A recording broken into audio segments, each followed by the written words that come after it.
Criminal case start হওয়ার পরে যদি অনেক আসামি থাকে, 20 জন 25 জন আসামি থাকে, দেখা যায় কেসের তারা কোর্টের রেকর্ডে আসতে আসতেই প্রচুর সময় লেগে যায়।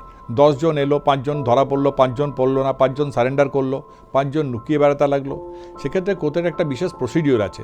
তারা যদি সবাই কোর্টের আওতায় না আসে, তাহলে তাকে সরকার 3 বার 4 বার 5 বার সুযোগ দেওয়া হয় কোর্ট থেকে।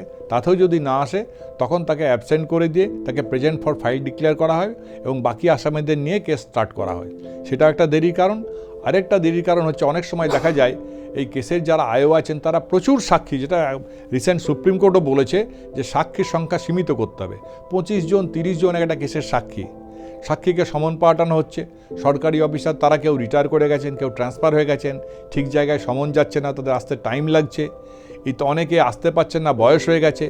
তবে এখন চেষ্টা চলছে ভিডিও কনফারেন্সের মাধ্যমে সাক্ষীগুলোকে করিয়ে নিয়ে এসে যাতে অ্যাজ আর্লি অ্যাজ পসিবল কেসগুলোকে ফয়সালা করা যায়।